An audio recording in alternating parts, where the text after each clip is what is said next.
Este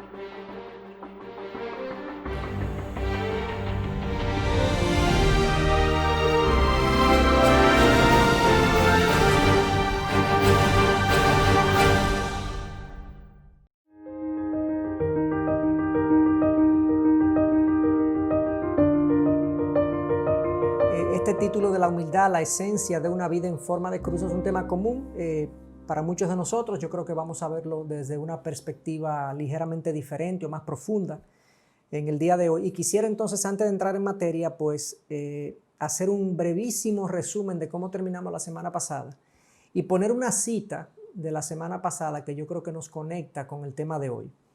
Así que viendo ese breve resumen, como les decía, de la semana pasada, aquí nos extendimos, de hecho, en lo que presentamos acerca de la teología de la cruz. Y no voy a entrar en todo el detalle de lo que eso implicaba, pero básicamente la teología de la cruz en esencia es entender la Biblia y el plan de Dios para nosotros a la luz de la encarnación y el sacrificio de Cristo en la cruz.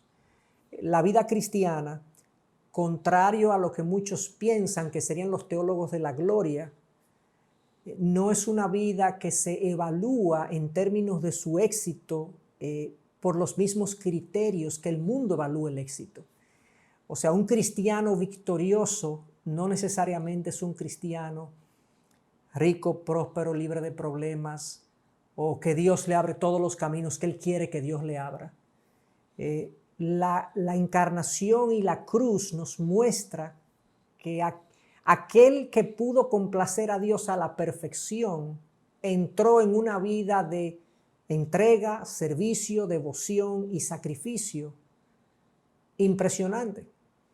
Pero el hecho de que Él viviera esa vida de esa manera, que fue Jesús, una manera de sacrificio, entrega, devoción completa, no implica que su vida no fue gozosa. Fue una vida plena, fue una vida gozosa, y de ahí lo que parece paradójico en el planteamiento de la teología de la cruz. La teología de la cruz precisamente dice que es precisamente descendiendo que nosotros somos exaltados en el reino de los cielos. Es vaciándonos de nosotros mismos donde nosotros encontramos la plenitud en Dios. Es dejando de ser que somos realmente lo que debemos ser. Y entonces esto es paradójico para nosotros, pero es como Cristo le dijo a Pilato en un momento dado: mi reino no es de este mundo. Cristo no anda buscando las mismas cosas que los seres humanos andamos buscando. Y de eso se trata la teología de la cruz. Entonces, a través de ella, nosotros podemos entender, primero, entender a Dios tal y como Él se ha revelado y su forma de proceder. O sea, Dios se ha revelado en Jesús de una forma muy precisa y nos ha revelado cómo nuestra vida probablemente debe ser, o sea. En segundo lugar, esta vida de Cristo, esta vida de entrega y sacrificio completo, genera en mí nuevas motivaciones para mi comportamiento y mi experiencia cristiana. Ahí leímos las bienaventuranzas y decíamos: bienaventurados los pobres, bienaventurados los humildes, bienaventurados los misericordiosos, bienaventurados los que tienen hambre y sed de justicia, bienaventurados los que lloran. Y parecería como una lista de gente afligida y en down. Pero increíblemente a cada uno de esos Dios le dice bienaventurados, que implica felices, gozosos estén esta gente que está en esta condición. Parecería que en el reino de los cielos entonces la búsqueda de la felicidad se consigue, o la felicidad se consigue por vía de otras cosas que el mundo no puede proveer. Entonces, en tercer lugar, decíamos que la teología de la cruz también me señala el camino del sufrimiento como un camino de gran bendición. La cruz es el mayor ejemplo de eso. En la cruz, el más grande y glorioso evento ocurrió. Dios salvó a los pecadores. Y el libro de Hebreos incluso afirma que por el gozo puesto delante de Jesús, Él fue a la cruz. O sea que había un gozo espiritual en Él, de Él experimentar ese evento, esa situación, que a pesar de que había un dolor físico, sí había un gran gozo espiritual de redimir aquellos que Dios en su sabiduría había escogido. Así que eso es básicamente, digamos, el resumen de la semana pasada. Y entonces concluyo ese resumen, ese recordatorio con una cita que nos va a conectar con la noche de hoy. La teología de la cruz hablando este autor, dice, el apóstol Pablo hizo de la cruz el centro de su teología, mostrando la cruz de Cristo, mostrando cómo la cruz de Cristo requiere una reconfiguración total de la forma en que pensamos sobre lo que significa ser humano y lo que significa vivir bien, hacer el bien y conocer a Dios. La cruz requiere lo que el erudito bíblico Richard Hayes llama memorablemente la conversión de la imaginación. En lugar de mostrarse en gloria y poder, oigan esto al final, en lugar de mostrarse en gloria y poder, Dios se reveló en humildad y debilidad. Esa es la teología de la cruz. O sea, cuando Dios decidió hacerse presente en el mundo, literalmente encarnarse a través de Cristo, no lo decidió hacer con la pompa real de un gobernante, lo decidió hacer con la humildad y la debilidad de un siervo como cualquier otro. En otras palabras, la humildad está en el centro de lo que la cruz significa para nosotros, está en el centro de la experiencia cristiana. Y yo quisiera precisamente entonces que profundizáramos en ese tema de la humildad. Pero antes de entrar a la humildad, yo quiero que conozcamos su archienemigo, el orgullo, porque entendiendo mejor el orgullo también vamos a poder entender mejor lo que es la humildad. Comencemos hablando un poquito de el orgullo, una definición y las implicaciones de lo que es ser orgulloso. Comencemos definiéndolo.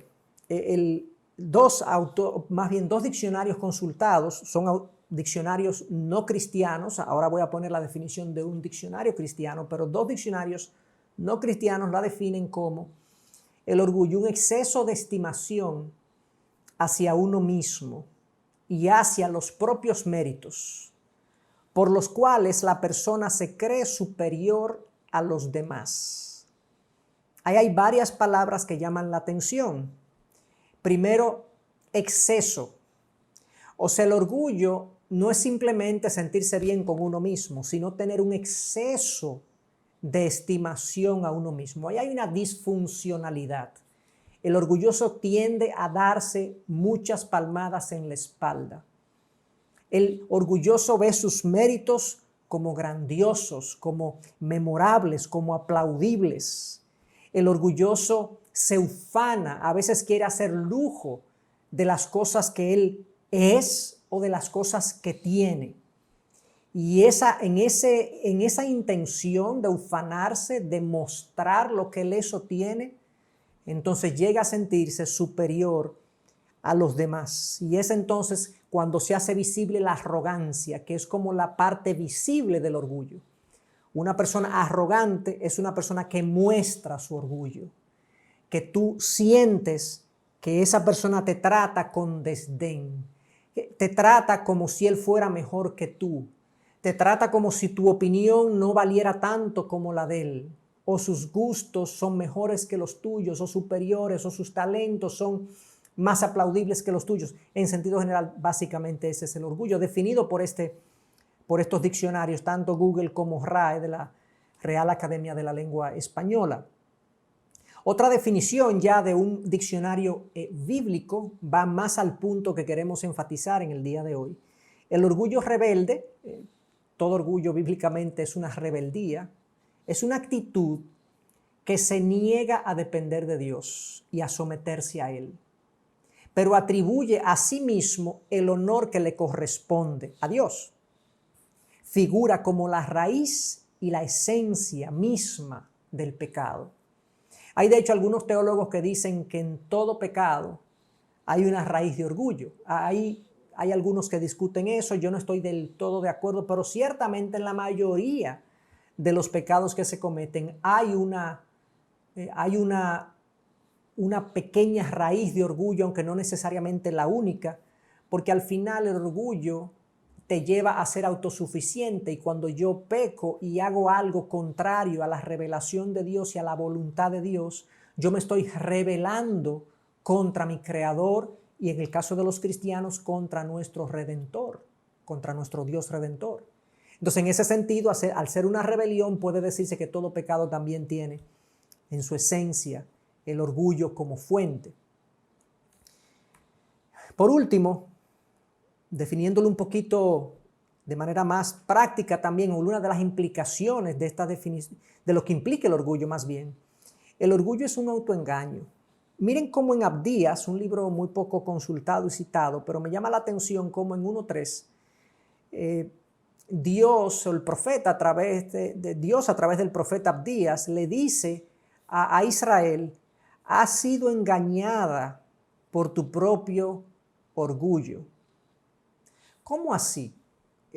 Bueno, una actitud orgullosa, un corazón orgulloso, es un corazón que cambia la realidad y que se dice a sí mismo cosas que no son verdad. El orgulloso se siente más fuerte, más sabio, más potente, más superior a los demás, lo cual es una desilusión, es una ilusión lo que pinta el orgullo de la persona orgullosa. Y entonces en ese sentido el orgullo, funciona como si fuera una persona que te dice mentira acerca de ti mismo para que tú te exaltes y te ufanes más de lo que te debes ufanar o exaltar, que en todo caso no te debes ufanar o exaltar. Entonces el orgullo es un autoengaño. Ya de ahí comenzamos a ver cómo, de hecho, si apuntamos a una definición de humildad, la humildad es la realidad. La humildad es la verdad de ti mismo que tú te dices a ti. En el caso del orgullo es un autoengaño. Yo pongo ahí un pasaje de Isaías 14, versículo 14 y siguientes, donde se nos cuenta la caída de Satanás o de Lucifer de la presencia de Dios. Y se nos dice que Lucifer se dijo a sí mismo: seré más grande que el Altísimo, pondré un trono por encima de él. Todo lo que él se estaba diciendo era mentira, él se estaba autoengañando, él pensaba que él tenía más poder, más preponderancia, más belleza que el mismo Dios. Y esa es la posición que nosotros tomamos entonces cuando tenemos actitudes orgullosas.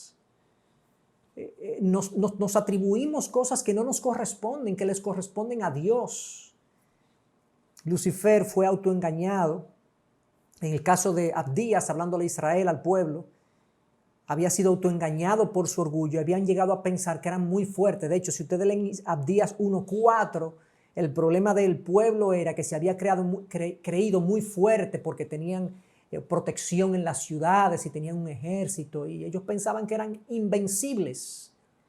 Una mentira dicha por el orgullo. El orgullo precisamente es un mentiroso y nos engaña. Entonces, ¿cómo nos engaña el orgullo? Vamos a ver algunos ejemplos de cómo es que ocurre esto. Bueno, en primer lugar, nos engaña acerca del propósito dado por Dios para mi vida, porque el orgulloso quiere vivir su propia vida y definir su propio camino. El orgulloso no se lleva de los otros. Él piensa que él tiene la razón, él piensa que él sabe dónde va, él piensa que él sabe mejor que nadie qué es lo que tiene que hacer. Y yo te pediría que en la medida que vamos consultando y citando estas situaciones prácticas, te preguntes si estoy ahí, si estamos ahí de alguna u otra manera, si te sientes identificado con lo que estoy diciendo. El orgullo también nos engaña sobre el contentamiento. A veces estamos descontentos porque el orgullo nos dice: tú te mereces más cosas de las que tú tienes. Te mereces un mejor carro, te mereces un mejor trabajo, te mereces un mejor salario, tú te mereces una mejor esposa, tú te mereces hijos más obedientes, tú te mereces una mejor iglesia, tú te mereces una mejor sociedad, tú te mereces un mejor mundo. El mundo debería... Yo estoy extremándolo un poco, llevándole como al hipérbole para ver lo ilógico de este tipo de razonamiento cuando le creemos al corazón orgulloso. Y entonces, si nos creemos que somos merecedores de más cosas y mejores cosas, nos sentimos descontentos. Y es el orgullo que nos está hablando. Te roba conocimiento también el orgullo, porque el orgulloso cree, o sea, el orgullo te hace pensar que ya lo sabes todo. Y entonces te roba conocimiento, porque en lugar de ser humilde y escuchar y preguntar y buscar opinión y consultar fuentes y esperar que otros que saben más que tú y tienen más experiencia que tú, etcétera, puedan indicarte el camino, decirte cómo son las cosas, ya sea en el ambiente de trabajo, en la familia, en la iglesia, donde sea. Pues no, tú te cierras o uno se cierra a esas cosas, porque yo me las sé todas o yo sé lo que tengo que hacer. Te engaña sobre cómo sanar, y me refiero a nivel emocional, porque el orgulloso está demasiado lleno de orgullo como para perdonar. ¿Cómo me van a hacer eso a mí? ¿Cómo me van a hacer eso a mí después de lo que yo he hecho por esa persona? ¿Cómo fue capaz de hacerme eso a mí? Pero ponte a pensar realmente cómo tú has sido capaz y yo he sido capaz de hacerle eso a Dios. Somos pecadores y los pecadores van a pecar los unos contra los otros y contra Dios. Y si yo he sido capaz de pecar contra Dios, ¿cómo no va a ser otro capaz de pecar contra mí? Sí, me pecaron contra mí. ¿Y quién soy yo para que no se peque contra mí? Soy yo Dios. Pero el orgullo no quiere perdonar porque eso fue demasiado grave que me lo hicieran a mí. Porque tenemos una narrativa propia, errada, distorsionada de nuestra propia grandeza. Te quita la santidad porque también, o nos quita la santidad porque no nos deja admitir cuando nos equivocamos, cuando estamos mal, cuando hemos pecado, cuando tenemos que pedir perdón a Dios y a otros. También me engaña sobre la amistad genuina, porque nadie va a conocer mi verdadero yo. Yo no quiero que la gente conozca qué es realmente lo que hay en mi interior, lo que yo pienso, lo que yo aspiro. Y eso hace que yo no tenga relaciones profundas, ni honestas, ni abiertas con nadie, porque yo tengo tanto orgullo dentro de mí que yo no puedo decir realmente cuáles son mis debilidades. Pero eso me aleja de una amistad genuina. El orgullo también me engaña sobre el amor, porque el verdadero amor exige sacrificio, pero el orgulloso no quiere sacrificarse por el amor. Él quiere un amor fácil, sencillo, que se lo den a él, pero no él a otros. También te engaña sobre la grandeza en el cielo porque te niegas a lavar los pies. El orgulloso no baja en su servicio y en su dádiva hacia los demás. Él tiene una limitación para servirle a los que están abajo o quizás a los que están al lado de él. Él sí ve muy bien arriba porque claro, los otros sí, los que están arriba sí son dignos de su servicio. Para muchos de nosotros, y esto es muy común, para muchos de nosotros es muy fácil servir al que está arriba. Al que yo siento que le debo, al que está por encima de mí, que quizás sabe más que yo, tiene una posición más alta que la mía, pero qué difícil se hace muchas veces tener esa misma gentileza y disposición para los que están abajo. Además de eso, el orgullo te engaña de la gloria de Dios porque te convence de que busques tu propia gloria. Y pudiéramos seguir diciendo, pero todo esto lo hace el orgullo y es un tramposo. A mí me pareció, esto una cita que tomé del libro que estamos revisando, The Cross Before Me, y es una cita de Beth Moore que se cita en ese libro. Me parece muy, muy agudo y desafiante para nosotros ver cada una de estas cosas. Continuando más o menos esta misma línea de razonamiento, hay algunos logros del orgullo. Yo le puse logros entre comillas porque no son logros nada, son cosas malas que el orgullo logra en nosotros y por eso le llamo logros, pero es sarcásticamente que lo estoy diciendo. El orgullo logra hacernos pensar, o a los que tienen orgullo, digamos, de que a pesar de ser ignorantes e ineptos en la mayoría de las cosas, hace pensar que se las saben todas. La realidad es que nosotros sabemos muy poco de muchas cosas. Pero el orgullo nos hace pensar que las sabemos todas, a pesar de que somos ignorantes e ineptos en la mayoría. A los que saben algo de algo, pues los hace pensar que saben más que todo. Lo mismo, la misma idea. El orgullo evita aprender de otros y evita que se perdone a otros. Ya eso más o menos lo mencionamos. El orgullo incluso logra cegarme o cegar al ser humano de las debilidades personales que son evidentes a la gente. La gente sabe, comenta, a veces hasta me dicen mis propias debilidades y el orgullo no me deja verlas. Increíble. A menos que Dios no venga y nos las restriegue en la cara por amor, nosotros no la vemos. Y nos discipline de alguna forma, nosotros no la vemos. El orgullo hace que la ira se mantenga histérica ante cualquier amenaza. El orgullo se hiere muy rápido, es muy sensible. El orgullo se molesta de manera histérica, por eso puse esa palabra. Si me quitan, si me dicen, si me suben la voz, si no me invitan, el orgullo se ofende con facilidad. Y hace que la ira esté ahí como una persona histérica respondiendo de manera exagerada ante el más mínimo supuesto desprecio. Que también el orgullo distorsiona las acciones de la gente, porque como el orgulloso está centrado en sí mismo, todo gira alrededor de él. Él piensa muchas veces que las cosas malas que pasan o las cosas que él no sucedieron como él pensaba, fue porque la gente le está llevando la contraria a él o lo quiere hacer sentir mal y demás, y se ofende con facilidad, lo toma todo personal. Eso hace el orgullo, como si todo fuera poco. El orgullo mueve a Dios, sí lo mueve, pero lo mueve en contra de nosotros. Esto es una verdad que a veces nosotros la pasamos por alto. Hay algunos pasajes que nosotros conocemos, pero yo los quiero presentar porque es increíble cómo la Biblia nos advierte acerca de este mal en el alma que es el orgullo. Dios se mueve en contra del orgulloso. Increíblemente lo dice de manera muy específica. Santiago 4:6 y 1 de Pedro 5:5 dicen exactamente lo mismo. Es una cita del Viejo Testamento.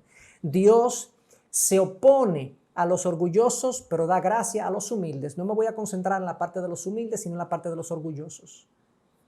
Ustedes se fijan, Dios se opone. O sea, no es que Dios no favorece a los orgullosos, no, Dios se opone. De hecho, en el original eso es un verbo activo. Dios está activamente oponiéndose al corazón orgulloso, y más cuando son sus hijos. Actitudes orgullosas en mí, resentimientos que no perdono, ira desenfrenada porque las cosas no salen a mi manera, pecados sistemáticos en mi vida, desafiando de manera rebelde a Dios. Todas son evidencias de orgullo. Cuando los otros señalan faltas en mí, no las reconozco. Todas esas evidencias de orgullo, Dios se opone a mí. Y hasta que yo no entregue las armas, por así decirlo, y le haga frente a mi propio orgullo, yo voy a tener a Dios en mi contra, en un sentido. Dios se opone a los orgullosos. Salmo 138:6, porque el Señor es excelso y atiende al humilde, pero al altivo conoce de lejos. O sea, Dios declara, Él está en todo lugar, en todo momento, pero Dios declara que en un sentido, Él se aleja del orgulloso, al altivo, lo ve de lejos.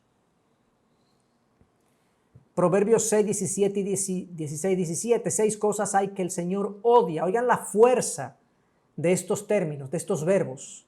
Odia, ya dijo en Santiago 4:6, se opone, aquí odia. Y 7 son abominación para él. La primera cosa, ojos soberbios. Lengua mentirosa es la segunda. De hecho, están muy vinculados porque el orgullo es un mentiroso y nos dice mentiras acerca de nosotros mismos. Pero los ojos soberbios es la primera en la lista de esas cosas que Dios odia y que son abominación para él. Proverbios 8:3, el temor del Señor es aborrecer el mal. El orgullo, la arrogancia, que es prácticamente lo mismo, su prima hermana.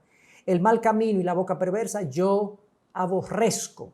Una vez más, el orgullo y la arrogancia están encabezando la lista de las cosas que Dios aborrece. Fíjense la fuerza de los verbos que Dios utiliza para referirse al orgullo. Se opone, conoce de lejos, se aleja, digamos, odia, aborrece, abominación. Estos son los términos que Dios utiliza para referirse al orgullo. ¿Y puede el orgullo estar presente en el corazón de un hijo de Dios? Claro que lo está. Claro que lo está. En demasía. Demasiado orgullo hay en nosotros con tanta frecuencia, con mucha frecuencia. Y efectivamente, entonces, es algo que tenemos que ver. ¿Por qué Dios odia el orgullo? Bueno, veamos esta cita, creo que lo dice muy bien, mejor de lo que yo lo pudiera decir. El orgullo adopta innumerables formas, pero solo tiene un fin, la autoglorificación. Ese es el motivo y el propósito final del orgullo, robarle a Dios la gloria legítima y perseguir la autoglorificación, luchando por la supremacía con Él. La persona orgullosa busca glorificarse a sí mismo y no a Dios, intentando en efecto privar a Dios de algo que solo Él es digno de recibir. Para entender bien esta cita, porque cuando yo la leí, yo sé que muchos pudieran pensar, bueno, pero yo no me trato de autoglorificar, o sea, yo no quiero robarle la gloria a Dios. Yo sé que Dios es glorioso y Él es el único que puede recibir gloria y dignidad y demás.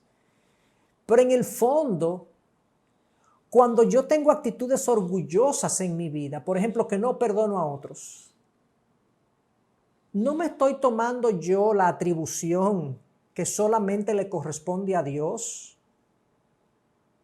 ¿No es Dios que perdona y retiene pecados? ¿Soy yo Dios para hacer eso? Cuando yo quiero hacer las cosas para que otros aplaudan, yo no lo hago con la intención de robarle la gloria a Dios. Pero cuando a mí hay un apetito desmedido por el reconocimiento y la aprobación y el aplauso de los demás, ¿detrás de qué que yo estoy? Si la palabra dice que de Él, por Él y para Él son todas las cosas. Que sea que comamos o bebamos, hagámoslo todo para la gloria de Dios. No quiere decir que yo no reciba un aplauso y lo agradezca, pero yo tengo que tener mi mente siempre debajo, se lo debo a Dios. Todo se lo debo a Él. Entonces no nos confundamos, no nos salgamos rápido de esta cita pensando, no, eso no me pasa a mí porque yo no estoy detrás de autoglorificarme. No, en realidad, todas las actitudes orgullosas que leímos hace un momentito tienen en el fondo una intención de atribuirse uno cosas que le corresponderían a Dios. Y ese es el problema del orgullo y por eso es que Dios dice, yo odio el orgullo. De hecho, la razón por la que Dios dice es por fe y no por obras. Cuando habla de la salvación es para que nadie se jacte, que nadie se gloríe en su presencia, porque su gloria no se la da Dios a nadie. Pero el orgullo se ufana, se jacta. El orgullo toma atribuciones que no les corresponden, quiere méritos y aplausos que le corresponden a Dios. El orgullo se piensa mejor que los otros. Ese es un problema. El orgullo humano, culturalmente hablando, entonces la gente que persigue la grandeza se ve así. O sea, ¿cómo se ve la grandeza humana, el orgullo humano en acción?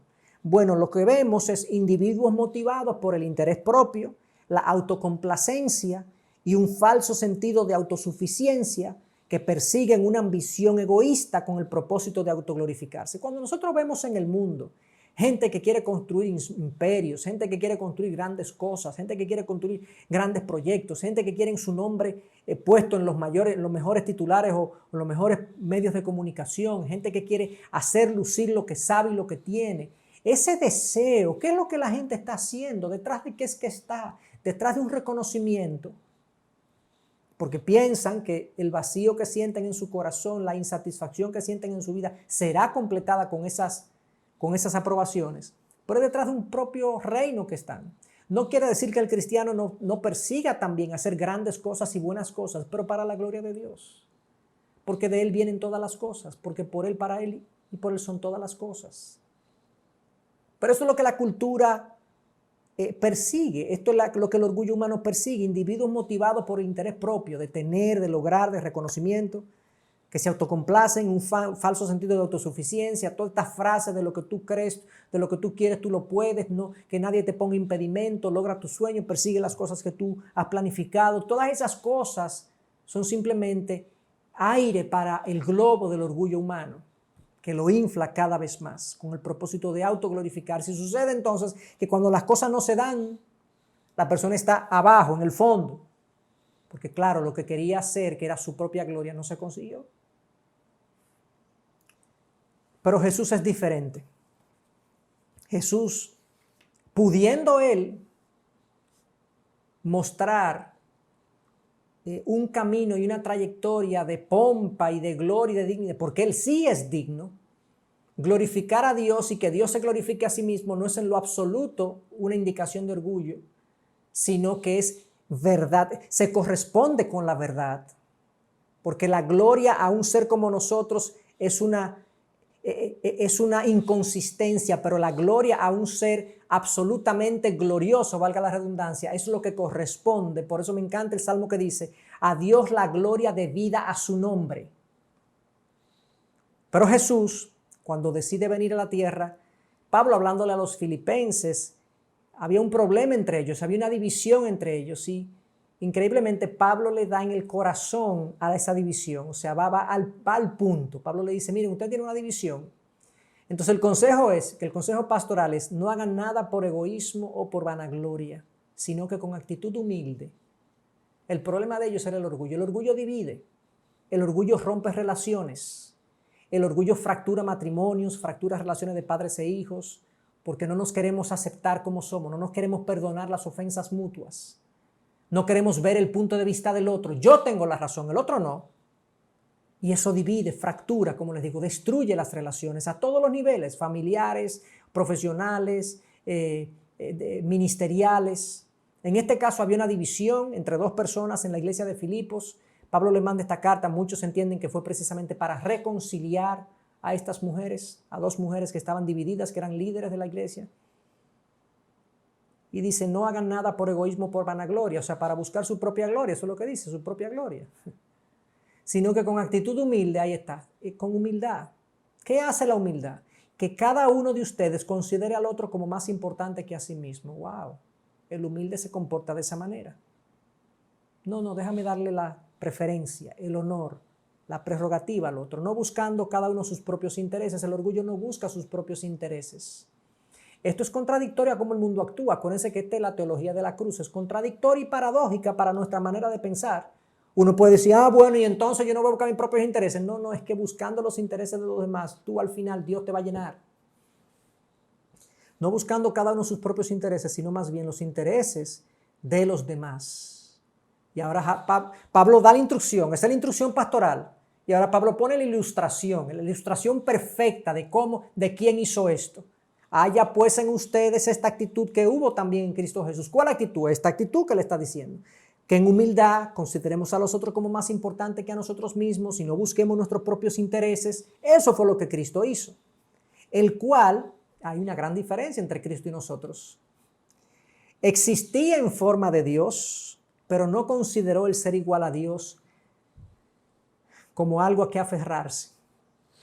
A pesar de que era igual a Dios, increíble, es un pasaje increíble, sino que se despojó a sí mismo. Entendemos que se despojó de su gloria, se despojó del aplauso y de la alabanza del cielo, de la gloria en la que él habitaba. Se despojó a sí mismo y eso ya es una humillación. No consideró su posición para hacer esto. Se quitó su gloria. Tomó forma de siervo, segunda humillación. Tomó forma de siervo. O sea, él no vino como un rey, él no vino como un gobernante, no vino como un primero de la sociedad, vino como un siervo. Durante sus primeros 30 años fue carpintero, luego fue un evangelista itinerante que vivía de ofrendas, que no tenía dónde recostar su cabeza. Y entonces, hallándose semejante a los hombres y hallándose en forma de hombre, tercera humillación, se humilló él mismo, porque entonces siendo siervo, siendo hombre, se quitó su gloria, primera humillación. Se hizo en forma de siervo, segunda humillación, y ahora murió una muerte de cruz, una muerte vergonzosa y humillante, una muerte que lo demandaba absolutamente todo. No solamente una muerte, sino una vida de entrega, devoción y servicio. Ese es el ejemplo de humildad al que Pablo apunta. Ustedes quieren resolver su problema de división y de fractura. Ustedes quieren darle en el centro al orgullo para que sea destruido el orgullo en ustedes. Tengan una actitud humilde como la que Cristo tuvo. Mediten en esto, le dice Pablo, en lo que Cristo hizo por ustedes para que el orgullo comience a dejarlos a ustedes, comience a producir unión en lugar de división. Me encanta esta traducción, o más bien esta cita que hace C.S. Lewis, acerca de la humildad. La humildad no es pensar menos de ti mismo, sino es pensar menos en ti mismo. O sea, porque muchos creen que la humildad es como un problema de autoestima, que yo creo que soy menos, que no valgo, que no sirvo, que no puedo, que no me merezco. La humildad bíblica no es esa.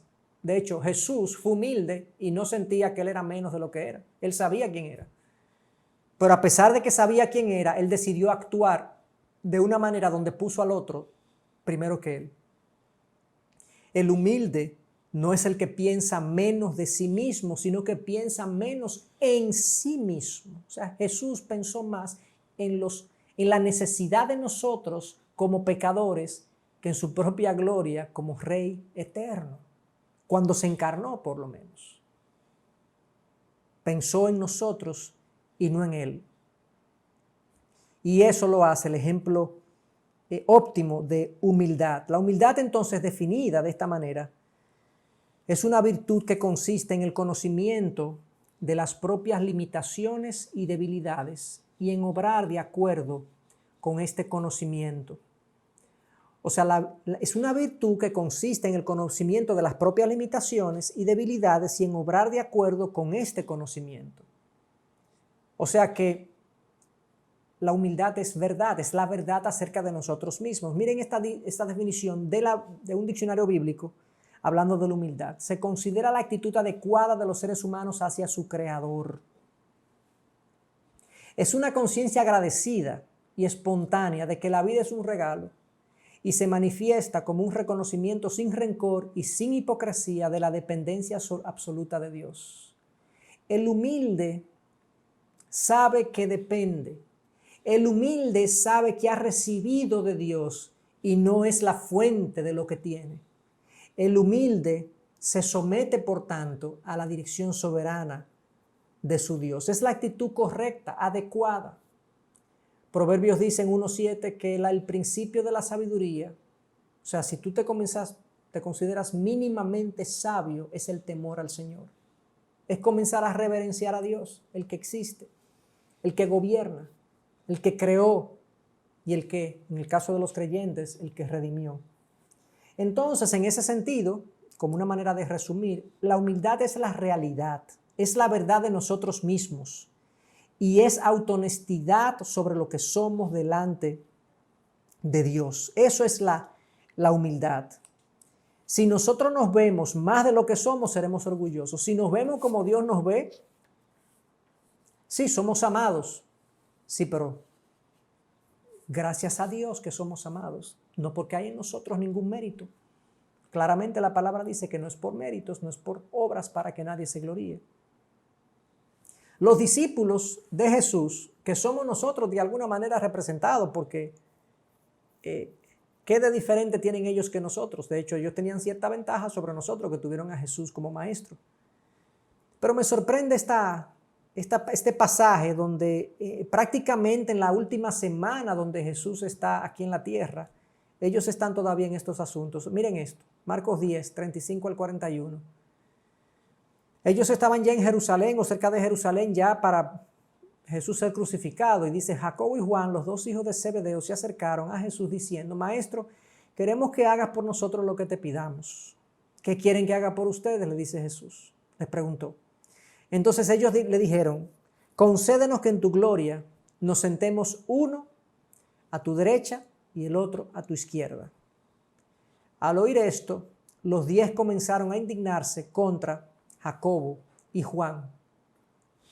O sea, ellos han visto el ejemplo de Jesús a lo largo de estos años, un ejemplo de entrega, de sacrificio, de devoción, y ellos pensando que iban a Jerusalén a establecer un gobierno, a establecer ya un poder político de alguna manera, ellos lo que piden es una posición al lado del Señor y no se ponen en las manos de Cristo, que es su maestro, bueno, que seas lo que tú quieras. No, son gente orgullosa que dice nosotros queremos estar a la derecha y a la izquierda, y eso claramente tenía una intención de ser los primeros en el gobierno que ellos pensaban que iba a haber con el Mesías. Esa es la actitud normal de nosotros. O sea, nosotros pensamos más de nosotros mismos con tanta frecuencia que nos nubla, que nos hace pedir cosas que no corresponden, que no proceden, que nos enfocan en cosas que no proceden y no corresponden. Pero Jesús no lo deja ahí, no lo reprende de hecho, sino que aprovecha la oportunidad para darle una tremenda enseñanza que ha quedado para nosotros. Jesús redefine la grandeza. La grandeza no es esa, le dice él. Ahora miren esto. Al oír esto, lo que ellos le pidieron, los 10 comenzaron a indignarse contra Jacobo y Juan, eso ya lo leí. Llamándolos junto a él, Jesús les dijo, ustedes saben que los que son reconocidos como gobernantes de los gentiles se enseñorean de ellos y que sus grandes ejercen autoridad sobre ellos. Pero entre ustedes no es así, sino que cualquiera de ustedes que desee llegar a ser grande, será su servidor. Y cualquiera de ustedes que desee ser el primero, será siervo de todos. Porque ni aun el Hijo del Hombre vino para ser servido, sino para servir y para dar su vida en rescate por muchos.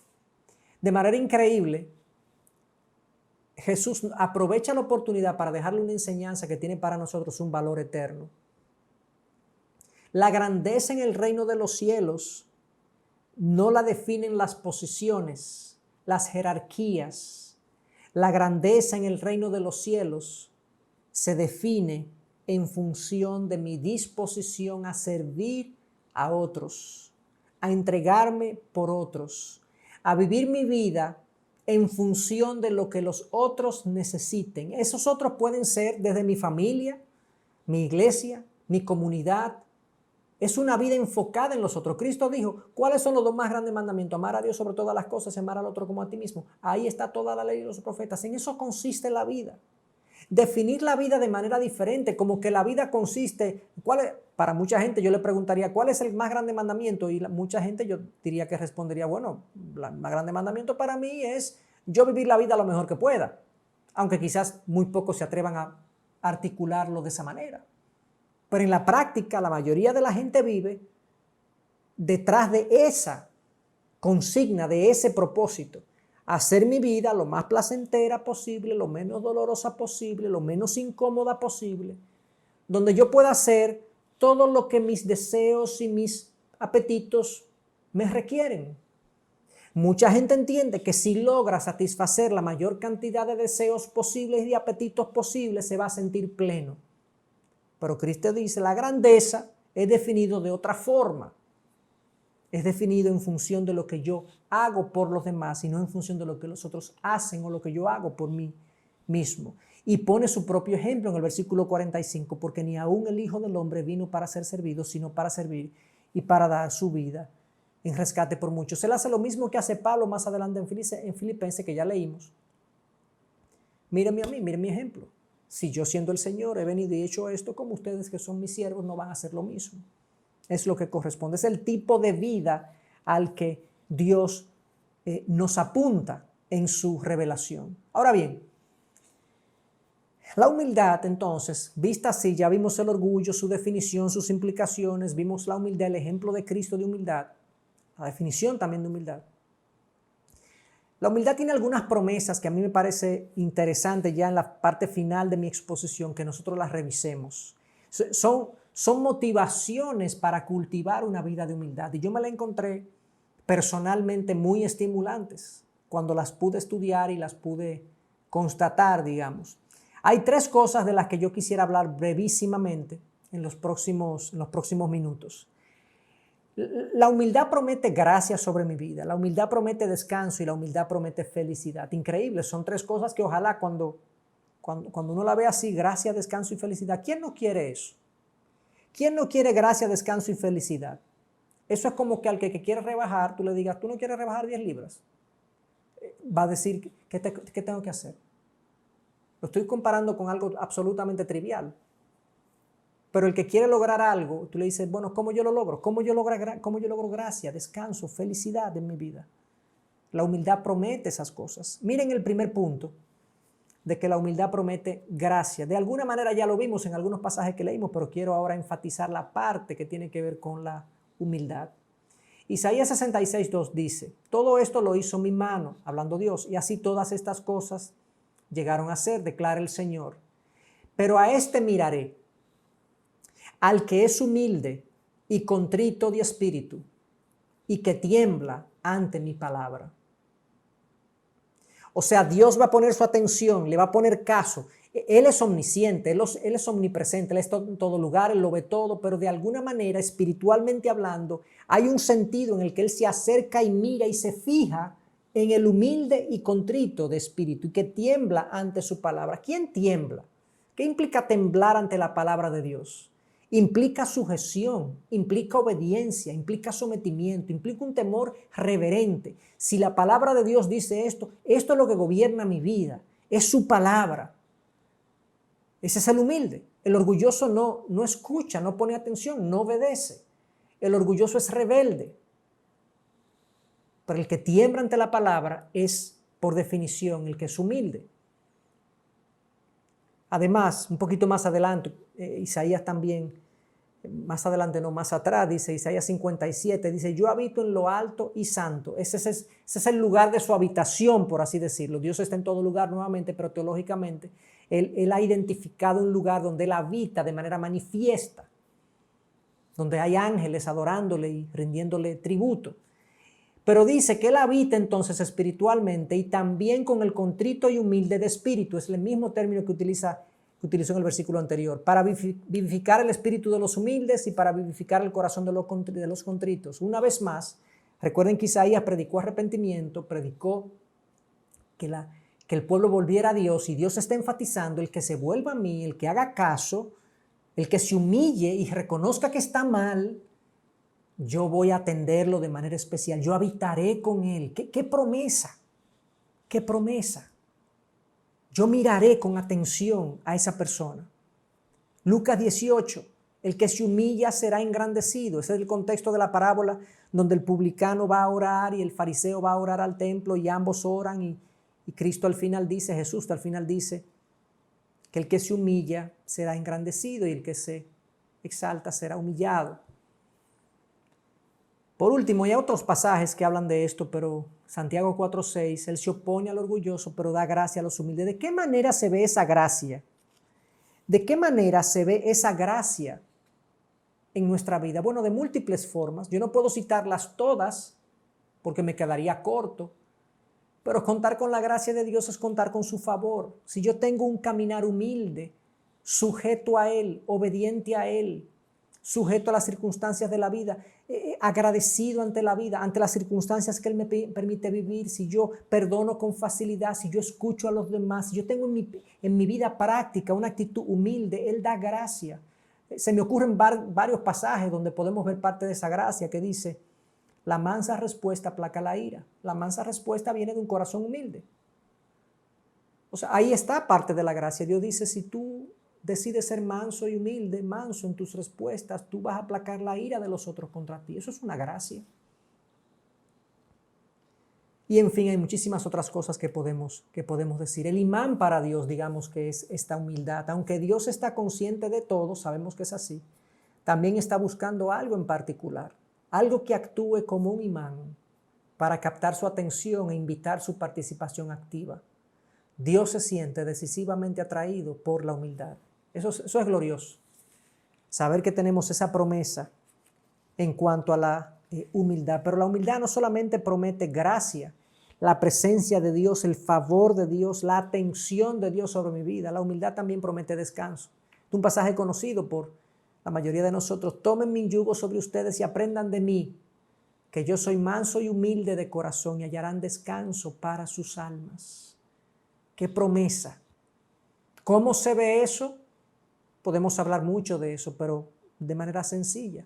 Nuestra alma muchas veces está atribulada, está mortificada, está preocupada, precisamente porque nuestro orgullo está demasiado despierto, es demasiado grande. Cuando yo estoy pendiente de la aprobación de los demás, eso altera mi paz. Cuando yo estoy pendiente que alguien hizo algo contra mí, porque soy orgulloso y me siento ofendido, eso altera mi paz.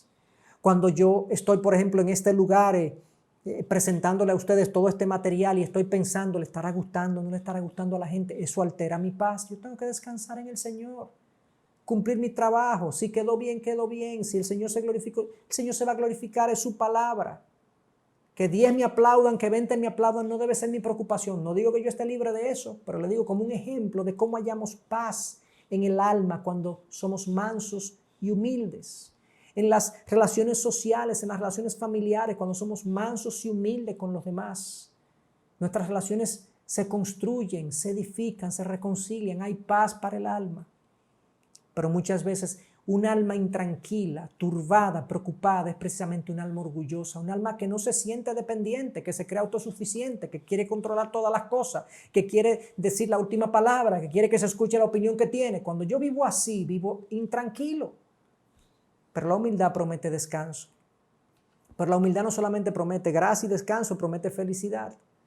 Aquí Juan 13, un pasaje donde Jesús está lavando los pies, Él concluye, pues si yo, el Señor y el Maestro, les lavé los pies, ustedes también deben lavarse los pies unos a otros, porque les he dado ejemplo para que como yo les he hecho, también ustedes lo hagan. En verdad les digo que un siervo no es mayor que su Señor, ni un enviado es mayor que el que lo envió. Si saben esto, oigan esto, si saben esto, serán felices si lo practican. ¿El qué? Sírvanse los unos a los otros. Sírvanse en pequeñas tareas, en cosas sencillas. Privilegien al otro en lugar de ustedes. Eso fue lo que Cristo hizo en ese ejemplo. Y Él concluye, dice, si saben esto, serán felices si lo practican. Hay felicidad en el servicio mutuo. Macarios, bendecidos, dichosos, muy felices en el griego. Entonces, si la humildad me promete gracia, me promete descanso, me promete felicidad, ¿cómo la cultivo? Y con esto concluyo. ¿Cómo la cultivo? ¿Qué hacemos ahora? ¿De aquí en adelante? ¿Qué hacemos? Bueno, yo tengo algunas recomendaciones y como les dije, con esto concluyo. Lo primero, pídele a Dios. Primera de Juan 5:14 dice que si pedimos algo conforme a su voluntad, Él nos oye. Pídele a Dios que te haga humilde. Es una oración arriesgada y osada, porque muchas veces Dios nos va a tener que quebrantar. Pero si queremos humildad, pues tendremos que ser quebrantados de múltiples maneras, pero pidámosle a Dios. Comencemos identificando que somos orgullosos, en qué área somos orgullosos, de qué forma somos orgullosos. Pidamos perdón a Dios entonces por esas razones y pidámosle a Dios que nos haga humildes. Primera cosa. Segunda recomendación, medita en tu insuficiencia. Piensa qué tienes que no recibiste, como le dijo Pablo a los Corintios en 4:7. ¿De qué tú te jactas? ¿Qué es lo que tú puedes mostrar que no se te haya dado? ¿Qué es? ¿Es inteligencia? Dios te la dio. ¿Hermosura? Dios te la dio. ¿Fortaleza? Dios te la dio. ¿Habilidad de algún tipo, deportiva, académica, intelectual? Dios te la dio. ¿Musical? Dios te la dio. ¿Posesiones? Dios te lo dio. Tú tienes el reconocimiento de la gente, Dios te lo dio. Tienes una buena forma de ser, una persona magnética, liderazgo, Dios te lo dio. Cuando nosotros ponemos todo en su justa dimensión y vemos quién es la fuente realmente, como dice Santiago, que toda buena dádiva viene de Dios, del Padre de las luces, y todo viene de Él, ¿de qué es que yo me enorgullezco? ¿De qué es que yo me jacto? ¿Qué es lo que yo me creo muchas veces cuando yo pienso que tener más, ser más bonito, hablar mejor, me colocan en posición superior que los otros? Lo único que me hace eso es ser más responsable delante de Dios, porque al que mucho se le da, mucho se le pide. Entonces, medita en tu insuficiencia. Tú no tuvieras nada si Dios no te lo hubiese dado. Nada nos debería servir para enorgullecernos. Pero no solamente eso, sino que medita en tu pecaminosidad también. Hay un pasaje que conocemos, bueno, lo iba a poner aquí, en Mateo 8, si mal no recuerdo, donde Pedro le dice al Señor cuando tiene un encuentro con Cristo, dice, apártate de mí que soy un pecador. ¿Tú te has dado cuenta que si tú eres un hijo de Dios, Dios ha tenido una gracia extraordinaria contigo? Medita realmente, no solamente en las cosas malas que tú haces, pecaminosas que tú haces, sino en tus pensamientos, en tu mundo interior, en las irresponsabilidades, en tus negligencias, en las veces que tú ofendes a Dios, que tú ofendes a otro. Haz un repaso realmente del pecado en tu vida y date cuenta, démonos cuenta que nuestra pecaminosidad está ahí. Por la gracia de Dios somos lo que somos. Eso va a generar en mí una mayor gratitud hacia la salvación que hemos recibido. No solamente eso, sino que reflexiona más frecuentemente en la dignidad de Dios, su grandeza, su poder, su majestuosidad, su santidad. Juan el Bautista, me encanta la expresión que él dice en Mateo 3:11, que Juan el Bautista, refiriéndose a Jesús, dice, yo no soy digno ni de desatar las sandalias. Me encanta esa expresión porque primero Juan, en esa frase dice dos cosas. Yo soy chiquitico, Él es grandísimo. Y yo creo que nosotros tenemos que hacer este ejercicio con más frecuencia. Nosotros tenemos que ver nuestra pequeñez y la grandeza de nuestro Dios. Y pensar que ese Dios grande y majestuoso y poderoso está atento a nosotros debe darnos un sentido de asombro y de gratitud también. Entonces pídesela a Dios, piensa en tu insuficiencia de que nada tienes si no te ha sido dado, piensa en tu pecaminosidad, piensa en la dignidad de Dios, pero también piensa en la dignidad de los demás. Y pongo dignidad entre comillas, porque yo acabo de decir que somos pecadores y hasta cierto punto somos indignos. Juan decía, yo no soy digno. En un sentido no somos dignos del favor de Dios. Pero en otro sentido, Dios dice que el ser humano ha sido creado a su imagen y semejanza. Y de hecho, Pablo le dice a unos hermanos queridos de Éfeso, en Hechos 20:28, que cuiden las ovejas por la cual Cristo ha derramado sangre. O sea que cuando yo veo al otro como imagen de Dios y como ovejas por las cuales Cristo ha derramado sangre, yo tengo una mayor motivación para servirles con devoción y entrega. Piensa en eso, medita en eso, en la dignidad de los demás, y no solamente de los convertidos, sino también de aquellos que tienen la imagen de Dios. Todo ser humano tiene impresa en la imagen de Dios. ¿De dónde viene mi arrogancia? ¿Qué es lo que yo me creo? Por último, que la cruz sea tu meditación más frecuente. Que la cruz sea tu meditación más frecuente. La cruz es el mayor ejemplo del acto más humilde que se pudo hacer. El digno fue crucificado. El único que no merecía la cruz fue precisamente el que fue a la cruz. Y como dice Marcos 10:45, Él vino para dar su vida en rescate por muchos. Esa reflexión debe llevarme a mí a una vida de absoluta entrega y devoción y humildad. Esa humildad es lo que traerá gracia, traerá descanso, traerá felicidad a mi vida. Dios promete llenar lo que yo pienso que va a ser un acto de sacrificio, un acto de renuncia o de muerte personal. Dios llena la humildad de gracia, de favor, de felicidad. Así que con estas ideas y reflexiones, pues quedémonos meditando y pensando. Pidámosle a Dios precisamente que nos dé esa misma actitud que hubo en Cristo Jesús, que no estimó el ser igual a Dios como algo que aferrarse, sino que se despojó a sí mismo y llegó a la cruz.